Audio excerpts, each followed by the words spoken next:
क्यों अचानक भारत के चंद्रयान 3 पर आन पड़ी है बड़ी मुसीबत।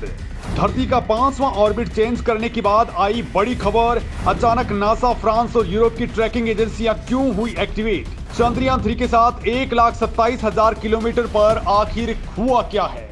दोस्तों, 40,400 किलोमीटर प्रति घंटे की रफ्तार से दहाड़ रहे चंद्रयान 3 को लेकर के अंतरिक्ष से बड़ी खबर सामने आई है, क्योंकि अचानक से नासा ने अपने नेटवर्क का घेरा डाल दिया है। तो वहीं यूरोपीय देश इटली के बाद पोलैंड की टेलीस्कोप भी ट्रैकिंग के डेटा दे चुकी है, जो चौंकाने वाले आ चुके हैं। वहीं दोस्तों, फ्रांस की स्पेस एजेंसी भी नजर गड़ा करके अब चांद पर टिक चुकी है, क्योंकि अब असली संकट आ चुका है। चांद के रास्ते में चंद्रयान 3 के लिए बड़ी मुसीबत सामने आ गई है, क्योंकि दोस्तों एक तो 3,84,000 किलोमीटर का सफर है और उसमें अब कुछ ऐसा पता चला है कि इसरो के वैज्ञानिकों की धड़कनें बढ़ चुकी हैं, क्योंकि दोस्तों ये जितना आसान लग रहा था उतना आसान नहीं है और चंद्रयान 3 के सामने एकदम से कई दिक्कतें आकर के खड़ी हो चुकी हैं। और दोस्तों ये बात इस वीडियो में मैं आपको बताने वाला हूं कि इसरो के सामने कौन सी दिक्कतें अचानक आकर के खड़ी हो गई हैं, क्यों हमारा चंद्रयान 3 इसमें अब फंस चुका है और इससे निकलने के लिए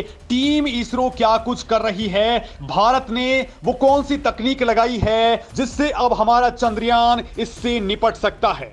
तो दोस्तों, चंद्रयान 3 पर पल पल संकट मंडरा रहा है। चांद के पास ये संकट और ज्यादा बढ़ जाने वाला है। उससे पहले इसके सामने डीप स्पेस की दिक्कतें आ रही हैं, जिनको लेकर के अब बड़ी खबर सामने आई है। दोस्तों, इस वक्त हमारा चंद्रयान 3 चांद की 3,84,000 किलोमीटर की जर्नी पर है। लेकिन दोस्तों, चंद्रयान 3 धरती के बाद अब चांद की ओर गोल गोल चक्कर लगाते हुए कुल 30 लाख किलोमीटर से ज्यादा की डिस्टेंस कवर करने वाला है। ये अब चांद के 5 ऑर्बिट में घूमने वाला है।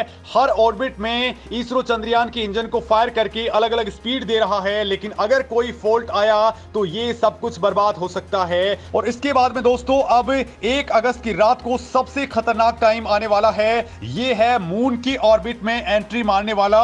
अगर ऐसा नहीं हुआ तो सबसे बड़ी प्रॉब्लम आ सकती है। अगर इसी दौरान अपना चंद्रयान 3 किसी भी तरह से गलत ऑर्बिट में चला गया तो उसे दोस्तों सही करने में काफी समय, क्षमता और ताकत लग जाएगी। और ऐसा करते वक्त अगर मिशन का टाइम टेबल खराब हो गया, लागत खराब हो गई, ईंधन खत्म हो गया तो मिशन जल्द ही बर्बाद हो सकता है। और अगर ये पकड़ में नहीं आया तो अंतरिक्ष में लापता भी हो सकता है। दोस्तों, ये एक ऐसा पॉइंट है जहां पर बड़ा खतरा मंडरा रहा है। तो वहीं दोस्तों इसी दौरान धरती की ग्रेविटी से बचने के लिए भी इसे कम से कम 40,233 किलोमीटर प्रति घंटे की स्पीड मेंटेन करनी होगी, जो अगर कम या फिर ज्यादा हुई तो भी इसके अंदर दिक्कतें आ सकती हैं। इतना ही नहीं दोस्तों, चांद वाले हाईवे पर चंद्रयान 3 की किसी भी इनएक्टिव सैटेलाइट, उल्कापिंड या फिर अंतरिक्ष के पत्थरों से टक्कर हो सकती है, क्योंकि पिछले कुछ सालों में पृथ्वी के चारों तरफ सैटेलाइट्स की बाढ़ आ चुकी है। उनमें भी सबसे बड़ा खतरा उन सैटेलाइट से है जो निष्क्रिय पड़े हैं, इनएक्टिवेटेड हैं और बहुत तेजी के साथ में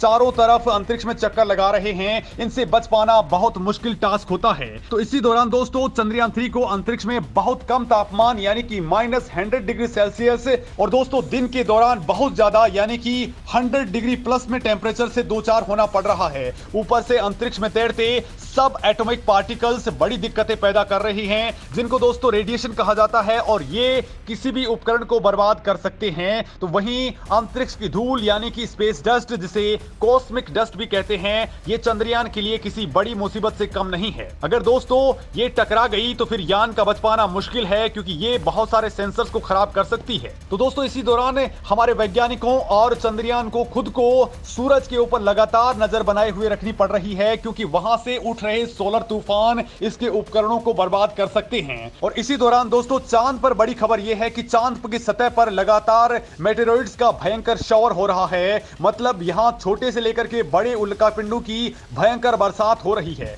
दोस्तों ये धरती पर भी टकराते हैं, लेकिन हमारे यहां पर एटमॉस्फेयर से टकरा करके ये जल जाते हैं। लेकिन मून पर ऐसा कोई एटमॉस्फेयर नहीं है, वहां कोई फ्रिक्शंस नहीं है, ऊपर से इसकी ग्रेविटी भी बहुत कम है।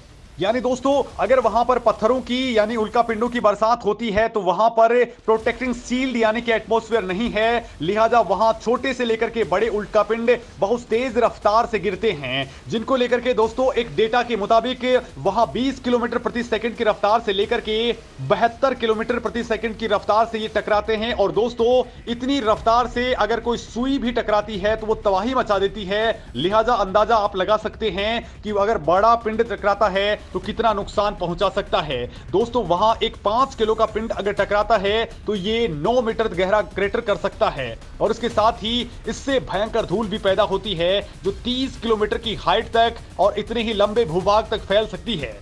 क्योंकि दोस्तों लूनर सरफेस पर ग्रेविटी बहुत कम होती है, लिहाजा ये लूनर डस्ट के पार्टिकल्स कई किलोमीटर तक पसर जाते हैं, और ये अगर चंद्रयान 3 पर चिपक गए तो इनके सेंसर्स और इक्विपमेंट्स खराब हो सकते हैं। अगर ये लूनर डस्ट विक्रम और प्रज्ञान रोवर के सोलर पैनल्स पर जम गई तो फिर इनका बैटरी बैकअप भी खराब हो सकता है, क्योंकि ये सूरज की रोशनी से एनर्जी लेने वाले हैं और इसी से ही पूरा का पूरा काम करने वाले हैं। लिहाजा अगर ये रुक गया तो फिर कम्युनिकेशन सिस्टम खराब हो सकता है, मतलब सीधे सीधे ये मिशन फेल्योर की ओर जा सकता है। तो वहीं दोस्तों लैंडिंग का टाइम भी सांसें रोकने वाला हो सकता है। इसरो के चीफ खुद कह चुके हैं कि 15 मिनट इसरो के लिए आतंक के 15 मिनट होंगे, क्योंकि जब ये चांद की सतह पर उतरेगा तो यही वो टाइम होगा जब लैंडर की स्पीड को 8000 किलोमीटर प्रति घंटे की रफ्तार से 0 तक लेकर के आना होगा। दोस्तों ऐसी सिचुएशन अगर धरती पर आती है तो यहां पर एटमॉस्फेयर होने की वजह से बहुत सारा हवा का फ्रैक्शन होता है, लेकिन मून पर एटमॉस्फेयर नहीं है, लिहाजा वहां लैंडर की लैंडिंग पूरी तरह से ऑटोनोमस मोड पर रखनी होगी और ये बहुत टफ टास्क है।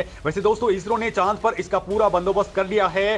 चंद्रयान 3 की लैंडिंग पूरी तरह से ऑटोनोमस होने वाली है, इसके ऊपर एआई बेस्ड कंप्यूटर सिस्टम्स लगे हैं। साथ ही दोस्तों धरती के साथ कम्युनिकेशन स्थापित करने के लिए लैंडर के साथ ही चंद्रयान 2 का ऑर्बिटर इस वक्त बहुत अच्छे से सिग्नल भेज रहा है, मतलब दोस्तों हर वक्त वो इसको ट्रैक कर रहा है, और इसी ने ही दोस्तों पूरे के पूरे चांद को स्कैन कर लिया है। कहां पर किस लेवल पर पत्थर हैं, कहां पर क्या दिक्कतें हैं, वो तमाम तरह की चीजें स्कैन हो चुकी हैं।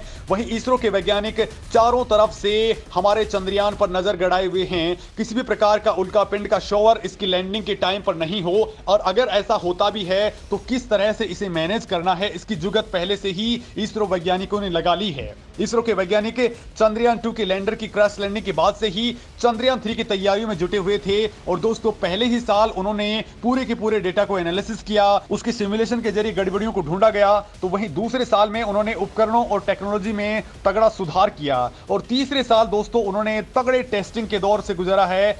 संभावित गलतियों को जानबूझ करके हजारों बार करके इनके परिणाम देखे गए हैं, फिर इसके सॉफ्टवेयर और सेंसर्स के अंदर बहुत तगड़ा सुधार हुआ है। तो वहीं दोस्तों इसरो वैज्ञानिकों ने चौथे साल के अंदर प्रमुख केंद्रों के साथ बारीक समन्वय किया है और हर गलती को बार बार दोहरा करके देख लिया कि इससे कैसे बचा जा सकता है। इसरो इस बात को जानता है कि चांद पर लैंडर उतारना है तो इसे फुल्ली ऑटोमेटिक होना जरूरी है, इसका एल्गोरिदम, इसके कंप्यूटर सिस्टम्स को वेल स्ट्रॉन्ग होना जरूरी है, जो पूरी तरह से ऑटोनोमस मोड पर ही चांद पर लैंडिंग कर पाए। मतलब दोस्तों इसरो के वैज्ञानिकों को उसे कमांड देना भी नहीं पड़े और वो खुद ही डिसाइड करे कि उसे कहां पर लैंड करना है, कौन सी जगह कितनी सेफ है, कितनी खुरदरी है, कोई खाई तो नहीं है, ये तमाम बातें लैंडर खुद डिसाइड करेगा। दोस्तों चंद्रयान 3 फुल ऑटोमेटिक सिस्टम से लैस है और ये फेलियर सेव मैकेनिज्म के साथ में काम कर रहा है। मतलब दोस्तों इसरो ने फेलियर बेस्ड अप्रोच को डिजाइन किया है ताकि लास्ट मोमेंट पे भी जो भी फेलियर्स आए उसे ये खुद ही निपट ले, वो भी 90 मिलीसेकंड्स के अंदर। यानी दोस्तों चंद पलों के अंदर ही ये अपने आप को रेक्टिफाई कर लेगा, अपने स्पीड को मेंटेन कर लेगा। और दोस्तों इसरो में वो सब तकनीक लगाई गई हैं जो अगर लूनर डस्ट भी आ जाती है तो उसकी डस्ट के दौरान भी अपने आप को प्रोटेक्ट कर पाए। और दोस्तों इन्हीं खतरों को देखते हुए दुनिया की तमाम स्पेस एजेंसियां भी एक्टिवेट हैं और वो लगातार इसरो को सपोर्ट कर रही हैं और इसमें इसरो की टीम भी लगातार जुटी हुई है। दोस्तों इस मामले में आपका क्या कहना है, आप भी कमेंट करके जरूर बताएं।